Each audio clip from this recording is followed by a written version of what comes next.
What is up, everybody? Coach Juma here, head nutrition coach and trainer at Stupid Fit, and today we're going to be breaking down the 3 most common back training mistakes that are ruining your back development. And the reason I'm choosing these 3 in particular is because I see them all the time in the gym. I see them all the time with new clients that just start working out with me. And just making these simple changes and understanding how your back functions and the different muscles in your back will make a huge difference in how your body is going to shape and transform. You're going to get so much more out of your workout in less time, which is what everybody wants at the end of the day. So the 3 most common ones that we're going to be breaking down are not using your back to row. So if this is you probably do rowing exercises or pull downs or whatever kind of back exercise, and you feel it mainly in your bicep or your forearms. So we're gonna break that down a little bit. The next one is using the wrong handle for your workout. Not a lot of people recognize this one. Even a lot of pros and advanced lifters fall victim to this one, and they could be getting a lot more out of their workout than they actually do because they're not using the proper handle for their body. And the last one is pulling without a purpose. And this is where you think you're training one muscle in your back, but you're really training an entirely different one, and not training the muscle you intend to train isn't going to get you the results you want, as you probably can imagine. At the end of the video, we're going to go through a simple summary, neatly outline the key points of this video so that you can take that away with you and use it in your next back workout. Getting into the first one, it's not rowing with your back. And not a lot of people can get past this, because when you see someone rowing, you think about just pulling the weight in or down as well as you can. But if you're new to training, even some intermediate trainees will feel most of their pulling workouts with their bicep or with their forearms. And if you're using those muscles more, you're feeling them more, you're not getting a good stimulus with your back because you're not rowing with your back or pulling down with your back. The main thing that happens here is that they're really focusing on moving the weight from where their hands are at, and they're squeezing the bar or handle or dumbbell or whatever harder to pull the weight in, as opposed to using their elbow, which is going to be the main joint that is going to create the tension in your back. One really quick and easy thing that you can do to better pull with your back is switching from a closed grip to more of a hook grip. So you're going to have your thumb on the same side as your fingers, and this is going to be applicable both for horizontal rowing, like a seated row, or a pull down like you see here. And you really want to visualize here that your hand is just holding onto the weight, but you're pulling and focusing all the tension in your elbow joint. So you want to instead of thinking about pulling the bar down to your face, you want to think about pulling the elbow down to your side if you're doing a pull down, or pulling your elbow inward to your side if you're doing a row, and really emphasizing the elbow position the entire time. As the late great John Meadows used to say, back training is all about elbows and angles. And the better that you can pull with your elbows and focus on your elbows and manage the position of them, the better your back training is going to be, the better the results you're going to receive are going to be. That's the first thing. If you're feeling most of your pulling with your biceps, with your forearms, start using that hook grip. Visualize pulling with your elbows and not focusing on your hands. Your hands are just there to hang on to the weight. All of the tension, all of the movement should be coming from your elbows and how it relates to your body and torso. And we're gonna get more into the angles as we go into the last point of this video. But going into the next point, which is not using the right handle. And the most popular handle for cable training with back is this tight VBar handle that everyone seems to use. I don't know how it got so popular. It really doesn't deserve to be that popular. It's only hurting your gains because it doesn't put you in a proper position to do the rowing movement. The handle is very narrow, and it's not wide enough to account for the average adult's shoulder width of their body. And when you pull it in towards your torso, especially with a seated row, this applies just as well for a pull down. When you're pulling it in toward your body, your shoulders are going to be internally rotated and contracting at the end point, and you're not able to get a full range of motion with your shoulder blades because you can't go behind your back. So you need to open up the width that you use to row with, and that can come from using double single handles like I'm showing you here, or just using a wider V grip that some gyms have as well, but you'll always be able to find the single ones, which is why I illustrate those. And just using it to pull, again, with your elbows behind you and creating that tension that you're looking for. Still using that hook grip, still pulling with your elbows like we mentioned earlier, but now you're using it through a fuller range of motion. And you can really see the difference here in this side by side of a seated row, where I can't get as far back with my rowing on the narrower handle, on the regular VBar handle, because it doesn't let me do that. My shoulders aren't able to move that way. But when I'm able to widen things out with the single handles, I can get further back. I can get a better contraction with my scapula. I can get better tension in my back muscles and create that effect that I'm looking for. So big rule of thumb here, don't use the narrow handle. Aim to use the either 2 single handles attached to the cable, or just use a wider V grip if that's available to you at your gym, and reap the benefits, feel the difference, and enjoy a new way of training your back. All right, now for this last one, the one that most people don't even know they're doing wrong, is they're not pulling with purpose. They're rowing thinking that their back is just one giant muscle, like their chest, like their shoulders, like their biceps. But the back musculature is very complex. There are over a dozen muscles across your back, and just shifting the angle of your elbow and pulling past your torso or to your torso will make a big difference in what muscles you're training in your back. And if you row and pull down the same exact way every single time, you're constantly training the same exact muscle group every single time, and you're underdeveloping the rest of your back, which might be why you're not getting the shape that you want, which might be why you're not getting the body that you want or the muscle development that you want across your back. So we're going to break down for each individual exercise how to train your lats, which is the big muscle across most of your back, and how that's different than training your upper back muscles, which are going to be your rhomboids, your lower trapezius, your rear delts, and your teres. So starting off with just a regular free weight exercise, dumbbell row. The most important thing to note here is, again, the elbow angle and how it relates to your body, and the arc that your elbow is traveling in as well. So when we are looking to focus on our lats, you want to start with the dumbbell a little more in front of you, so just ahead of your shoulders, and your elbows are probably in line with your shoulder as well. When you row, you're going to make a C shape with your elbow. You're gonna pull it up towards your hip / lower ribs and stop right there. You don't want to extend past the midline of the body. You don't want to get your elbow behind you.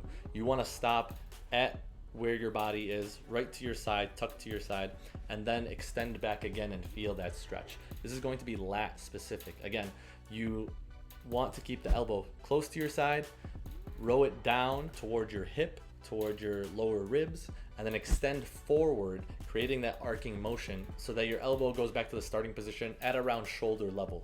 So you're starting at shoulder level, rowing it down toward your ribs, and then arcing it back up and repeating. And that's how you're gonna be training your lats for this dumbbell row. Now, if you want to train your upper back, your rhomboids, your trap, and everything around the scapula region, you're going to start again with your elbow around shoulder level, but you're gonna have a 45-degree flare with your elbow from your midline. So your elbow is not gonna be tight with your body anymore. It's going to be space between your elbow and your torso, and you're gonna be rowing it up toward the ceiling. You're getting your elbow toward the ceiling, and you're gonna be rowing past your midline. So as opposed with lats, where you stop at the midline and the elbow is tight to your side, with upper back musculature, you're going to be rowing backwards, aiming for the ceiling, straight line, keeping your elbow in line with your shoulders. You're not rowing it down to your ribs, staying in line with your shoulder blade. You have that 45-degree flare, and you're retracting your shoulder blade at the top too. So you're gonna extend forward, elbows go straight up and down, aiming to go behind your back, and then bringing it back to the starting point. That's gonna be the difference between most of the rowing movements, is where your elbow ends up. If you want to train lats, you wanna keep your elbows low, and you want to keep it at your midline. You don't want it to go behind your midline. If you want to train your upper back, you want to keep your elbows a little bit wider, and you want to pull and retract your scapula and bring your elbows behind you. They should be passing your midline every single time. This is where understanding which muscle you're training is key, because a lot of people will be told no matter what to train your back by retracting your scapula and keeping a tall position, but that doesn't actually train your lats properly. And since the lats are the biggest muscle on your back, you're not training a huge aspect of your back, which is dramatically gonna affect your physique. Whether your goal is fat loss, whether your goal is muscle building, you're gonna have a hard time actually changing your body if you're not targeting your lats. So we're gonna go with another rowing example here. We're gonna go with a regular classic seated row and point out the difference between training your lats and training your upper back. As I mentioned just now, if you train with a proud chest, so your chest is open, your shoulders are back, shoulder blades are retracted, that's gonna be aiming for your upper back. You're gonna start using the proper handles. You're not gonna be using the single handles. You're gonna start with your arms forward, Bring your elbows behind you, hands to your side, and extend back forward while keeping that proud chest, while keeping your shoulders back and shoulder blades retracted. That's really going to emphasize the upper back musculature. Whereas if you start in the seated row position, sitting straight up, give yourself a forward lean and bring your shoulder blades forward as opposed to retracting them backward. Lean forward with your body at the hip and scrunch your shoulders forward a little bit. And that's gonna stretch out your lats. So when your arms are forward, your lat is in the full stretch position. And now you're gonna keep that forward lean. Only your arms are gonna move. And you're gonna bring that elbow down to your rib and extend it back out. You're not passing the midline. Once again, just like with the dumbbell row, you don't want to pass the midline. That's going to start working your upper back musculature. You want to stop where the lat fully contracts, and that's when the elbow comes down to your side and you're going to extend it back forward. And that's going to be the main difference while rowing, once again, between a lat focused row and a upper back focused row. The upper back focused row, your elbows are flared out at 45 degrees. You're rowing with your chest up, keeping your shoulder blades retracted, getting your elbows behind you. With the lat focused row, you are going to be leaned forward, shoulders scrunched forward, not retracting your shoulder blades, really just keeping the elbow to your side, not bringing it back behind you either, stopping at the midline, which is the key here. Once you go back behind the midline, you are not working lats anymore. That is going to be an upper back exercise. The last type of pull that we're going to be talking about here is the lat pull down. And the funny thing is, lat pull down has lat in the name, but most people that you see and I see at the gym alike will be working their upper back while they're doing a lat pull down. So even though they're doing the right machine, because they're not lifting with purpose, because they don't have the right joint angles and are being mindful of that, they aren't getting the right activation in the right muscles. So if you want to focus upper back, the same principles will apply here for the lat pull down, just like with the seated rows. It's just at a different angle. So when you are pulling down and you want to focus on upper back, what you're going to do is extend your chest up, bring your shoulders back and retract your shoulder blades, and bring your elbows behind you. Once your elbows pass your midline, that's going to be working the upper back musculature. That's what you're going to be squeezing across the top by your shoulder blades. You're going to bring the bar down to your chest, extend it forward, and bring it back down to your chest again. Again, the important part here is keeping that proud chest and bringing your elbows behind you. Whereas if you want to focus on lats and teres major, you're going to be pulling with a straight torso. You're not extending your elbows behind you necessarily. You're letting your shoulder blades move freely as you pull up and down. And you're gonna focus on bringing your elbows down to your side and stopping at your side by your ribs and extending back up and bringing them back down again. Again, this is just an elbow focused movement. You are keeping your elbows at your midline, so you're gonna bring them down to your ribs. They're not gonna end up behind you at all. This little twist in your elbow changes the muscle you're using dramatically. So keeping it down to your side, extending it back overhead, and bringing it down again, all while kind of keeping a forward lean and keeping your shoulders a little scrunched forward. Just avoiding that excessive pulling back with your shoulder blades is the key here, and that'll make the biggest difference. To recap the pull down aspect, to pull down with your upper back, you want to keep a proud chest, nice and wide, shoulders behind you, retracting your shoulder blades, and you're going to pull down with your elbows behind you. The end goal, at the lowest point, your elbows are going to end up behind you and extending back overhead. With a lat focused pull down, you are going to keep a straight torso. You're not extending your shoulders back.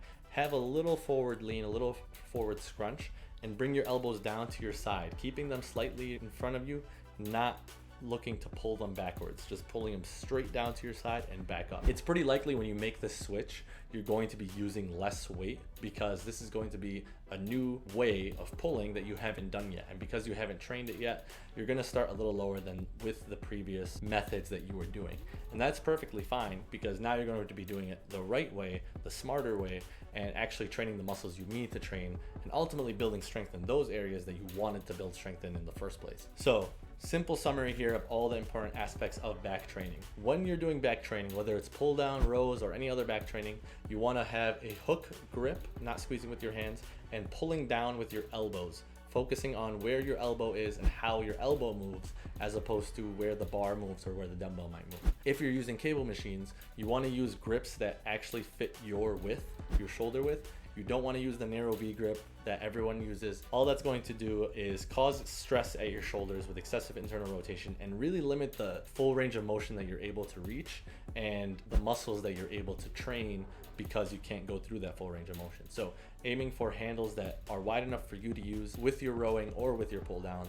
And lastly, knowing what your focus is when you're training. If you are going to be training your lats, whether it's rowing or pull downs, your elbows should never travel past the midline of your body. They shouldn't end up behind you at any point. You should try to keep a forward lean or elbows scrunched a little bit forward while rowing. When you're training your upper back, that's when you can puff your chest up, bring your shoulders back, and row with your elbows behind you and create that scapular tension that you're likely so used to using. And just making sure that you have a good balance between upper back exercises and lat exercises in your training is going to be the difference between having a nice back, having a nice shape, and being stuck in the same place for weeks, months on end. So thank you everyone for listening to this. Make sure you subscribe to the channel if you found this helpful, because we're gonna be dropping videos like this every single week. And if you found it helpful, would appreciate if you shared it with a friend, because if you found it helpful, your friend is probably gonna find it helpful too. And until next time, stay stupid.